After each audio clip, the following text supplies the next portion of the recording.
सरहद पार से खबर है। भारत की रक्षा तकनीक एक और बड़ी छलांग लगाने जा रही है। और जो सबसे खतरनाक एक और बड़ी अहम खबर है वो ये है कि भारत ने अब लेजर हथियार प्रणाली से दुश्मन के ड्रोन और मिसाइलों को मार गिराने की क्षमता हासिल कर ली है। जो दुश्मन पर कहर बनकर टूटेगा, इसे लेकर चीन और पाकिस्तान में अभी से खलबली मच गई, जिससे खित्ते में जो तवाजुन है ताकत का वो खराब होगा। चीन इस सूरत हाल को बहुत गौर से देख रहा है। ऐसा करके भारत अमेरिका, चीन और रूस समेत उन चुनिंदा देशों की सूची में शामिल हो चुका है जिन्होंने ऐसी क्षमता हासिल कर रखी है। चाइना की वजह से बढ़ा है, लेकिन सारे आप लोग मिसाइल तो हमारी तरफ करके रखते हैं। पाकिस्तान पे क्या दबाव आता है, क्योंकि पाकिस्तान पे दबाव आ रहा है। आपके पड़ोस में लाहौर से 150 किलोमीटर फासले पे दुनिया ही अलग है, दुनिया ही अलग है। $600 बिलियन उनका, 600 बिलियन उनका नेटवर्क, उनका फॉरेन एक्सचेंज, 600 बिलियन।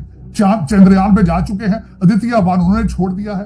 वहां से इंडियन इंस्टीट्यूट ऑफ टेक्नोलॉजी से बच्चा पढ़ के निकलता है, उस यहाँ पे आप वर्ल्ड बैंक का हेड बन जाता है। मैं आपको ये कह रहा हूं कि आप अगर जंग की तैयारी नहीं करेंगे, आप अगर भारत को कश्मीर के अंदर नहीं फंसाएंगे, तो वो जंग लेकर मुजफ्फराबाद और रावलपिंडी में आ जाए। आपको याद दिलाते चलें कि भारतीय एयरफोर्स का सालाना बजट $12 अरब के करीब है, जो पाकिस्तान की कुल दिफाई बजट से भी ज्यादा है। अगर हमारी तरजीहात दुरुस्त हों और हम इन मसले मसाइल से बाहर निकलें, तो फिर हम आगे कुछ सोचें और दूसरों से कंपेयर करें। हम तो इस वक्त किसी पोजीशन में ही नहीं है हम साया मुल्क से कंपैरिजन करें। इन्होंने आर्टिकल 370 वायलेट करके ये समझ रहे थे कि पाकिस्तान के साथ एक तसादुम होगा। We surrendered actually at that time. हमने कहा तुम ले जाओ कश्मीर, हम सड़क का नाम बदल देंगे और धूप में खड़े हो जाएंगे। इंडियंस वर एक्चुअली सरप्राइज्ड, वो हैरान थे कि पाकिस्तान का ये रिस्पॉन्स कैसे हो सकता है। वो डिप्लॉयड थे इस काम के लिए कि पाकिस्तान अब कोई ना कोई मिलिटरीली रिएक्ट और रिस्पॉन्ड करेगा तो हम जवाब देंगे। वो हैरान हो गए। इसके अंदर चैलेंजेस नजर आ रहे हैं, इकोनॉमिक फ्रंट हो, सिक्योरिटी फ्रंट हो, फिर आपकी तरफ भारत की तरफ से नजर आ रही है वो तैयारी की जा रही है। नमस्कार दोस्तों, कैसे आप सब? उम्मीद करते हैं आप सब बहुत अच्छे होंगे। दोस्तों आज का वीडियो काफी शानदार होने वाला है, इसलिए बिना स्किप किए पूरा वीडियो देखना। अगर आप मेरे चैनल पर फर्स्ट बार आए और अभी तक सब्सक्राइब नहीं किया है तो प्लीज सब्सक्राइब कीजिए, शेयर कीजिए, बेल आइकन ऑन कीजिए, ताकि आपको आने वाली हर एक लेटेस्ट न्यूज आसान से मिल जाए। दोस्तों भारत की रक्षा क्षेत्र ने इतनी उछाल मार रही है, इतनी छलांग मार रही है कि हर एक कंट्री को पीछे छोड़ दिया है। तो दोस्तों भारत की लेटेस्ट न्यूज देखते हैं, डीआरडीओ ने क्या इतिहास रचा है। बिना स्किप किए पूरा वीडियो देखना। बढ़ते हैं वीडियो की तरफ। तो हम कितने तैयार हैं और इंडो पैसिफिक रीजन में होने जा रही है उसको किस तनाजुर में देखते हैं, कितनी अहमियत है। ये टेक्नोलॉजी जो है व्यूअर्स, टेक्नोलॉजी बहुत बड़ा एक चैलेंज बनता जा रहा है। हमें ड्रॉ करना है और जो सीखना है वो यही है कि इन मसाइल के बावजूद India has emerged to be a strong economy जिसने तरक्की करके दिखाई। इंडियंस तो आ रहे हैं, आज आए, अगले महीने आए, 6 महीने बाद आए, 1 साल बाद आए, दे आर कमिंग। और हमारा जितना भी ईस्टर्न बेल्ट है, हमारे रिवर इंडस की जो ईस्ट साइड है, जो हमारा सारा पंजाब और सिंध बनता है, हमारा कश्मीर बनता है, यहां पे बड़ी खुरेज जंग होगी। पैटर्न वही होगा जिस वक्त यूक्रेन में आप रूस की जंग देख रहे हैं कि एक large part of Ukrainian territory was occupied by the Russians, और उसके बाद एक काउंटर अटैक और रेजिस्टेंस शुरू हुई। लेकिन उनको तो बहुत हेल्प मिल रही है, लेकिन उनको पूरी दुनिया की हेल्प मिल रही है, तो किसी की हेल्प नहीं मिलेगी। अब पाकिस्तान बचाने के लिए आपको ये कुर्बानी देनी पड़ेगी, मुझे इसमें कोई शुबा नहीं है। आप उसको जंग कहें, गज़वा हिंद कहें। इतनी बड़ी फौज का मुकाबला करना, इतनी बड़ी military power, naval capability, air force, artificial intelligence, nuclear weapons, intercontinental ballistic missiles, क्या क्या नहीं है भारत के। अफसोस भी होता है, दुख भी होता है कि हम इस वक्त कहां खड़े हैं। मैं कई मर्तबा इस प्रोग्राम में ये बात कर चुका हूं कि हम जैसे लोग हैं, almost similar culture, similar background, हो सकता है उनका बेसिक आईक्यू लेवल भी हमारे बराबर हो, लेकिन आज हम कहां हैं और वो कहां हैं।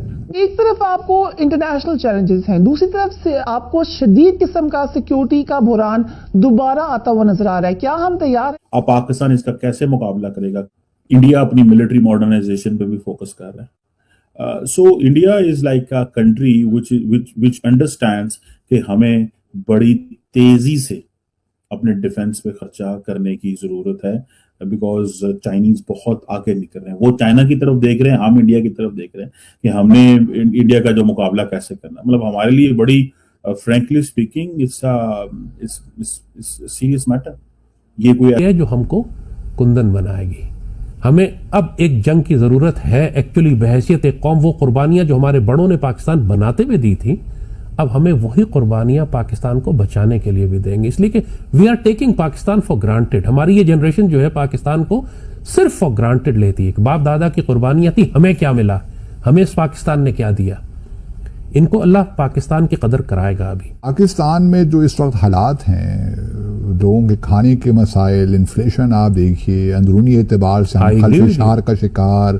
ایٹم بم تو ہم نے بنا لیا ٹھیک ہے، لیکن باقی عبدالباسط بھائی کم از کم ہم پاکستانیوں کو اس بات میں شک نہیں کرنا چاہیے. پاکستانی قوم ہم ڈیکیڈنس میں چلے گئے ہیں، ہم آپس میں نااتفاقی کا شکار ہیں، لیکن یہی میدان جنگ اس ایک شدید خونریز جنگ میں جو ہندو مشرق ہمارے اوپر لے کر آنے والا ہے، مجھے اس میں کوئی ڈاؤٹ ہی نہیں ہے. اب صرف بحث اس پہ کر سکتے ہیں کہ اگلے مہینے یا 6 مہینے بعد یا 1 سال بعد یا 100 سال بعد. نہیں، it's going to be, I personally believe very strongly that اب ہم مہینوں کی بات کر رہے ہیں، ہم سالوں کی بات. لیکن آپ نے 1 سال پہلے بھی کہا تھا کچھ مہینوں کی ہم بات. جی تھنگس ہوتا یہ کہ چیزیں اسکلیٹ کرتی ہیں اور اللہ ان کو ڈی اسکلیٹ کر دیتا ہے. یہ بالکل تیار تھے، تیار کیا تھا انہوں نے اسی کام، سارے آئیڈیالوجی اسی کی تھی کہ تھیٹر کمانڈ بنائیں گے اور تھیٹر کمانڈ کے بعد انٹیگریٹڈ بیٹل گروپس ہوگا اور کولڈ سٹارٹ ڈاکٹرن ہوگی اور تیاری کیے چلے جا رہا ہے. سو ہم کدھر کھڑے ہیں، سو کس طریقے سے موٹیویٹ کریں گے سب کو دوبارہ اکٹھا ہونے کے. انڈیا کا جو ہمارے پہ نومیریکل اور ایک بجٹری جو اسینڈنسی ہے اس کو ہم کم کر سکیں. اگر آپ صرف ایک ایگزامپل لیں کہ آج آپ مقابلہ جو ہے وہ اونلی صرف فورسز کا نہیں ہے. Look at the money that the Indian air forces پر ہم دیکھ رہے ہیں کہ وہ بہت انویسٹ کر رہے ہیں. تو گائس آپ کو میرا یہ ریئیکشن ویڈیو کیسا لگا، اگر اچھا لگا ہے تو پلیز سبسکرائب کیجیے، شیئر کیجیے، بیل آئیکن آن کیجیے تاکہ آپ کو آنے والی ہر ایک لیٹسٹ نیوز آسانی سے مل جائے. امید کرتی ہوں آپ لوگوں کو میرا یہ ویڈیو پسند آئے ہوگا. پسند آیا تو زیادہ سے زیادہ شیئر کرنا تاکہ ہمارے اور بھی بھائی بہن اس نیوز کو دیکھ کر جانکاری حاصل لے. جیسا کہ آپ لوگوں نے دیکھا ہوگا کہ DRDO آئے دن نئی خبر لے کے آتا ہے اور ایسی خبر لے کے آتا ہے کہ ہر ایک کنٹری کو صدمہ آ جاتا ہے. جیسے کہ آپ لوگوں نے دیکھا ہوگا کہ DRDO نے ہر ایک چھیتر میں اتنی چھلانگ مار رہی ہے کہ ناسا بھی حیران ہے. تو دوستو آپ لوگوں کی کیا رائے ہے ہمارے اس ویڈیو کے پرتی، یہ کمنٹ باکس میں ضرور بتانا. کمنٹ باکس میں جے श्री राम لکھنا نہ بھولنا. اور دوستو اس ویڈیو کے پرتی اور اس چینل کے پرتی آپ لوگوں کی کیا رائے ہے یہ کمنٹ باکس میں بتانا. اور DRDO کے بارے میں آپ کو کیا رائے ہے اور ہمارے بھارت کے پرتی آپ کی کیا رائے ہے اور پاکستان کے پرتی آپ لوگوں کی کیا رائے ہے، سب کچھ اپنے کمنٹ باکس میں بتانا. ملتے ہیں نیکسٹ ویڈیو میں، تب تک کے لیے بائے. جے ہند، جے بھارت، جے श्री कृष्ण.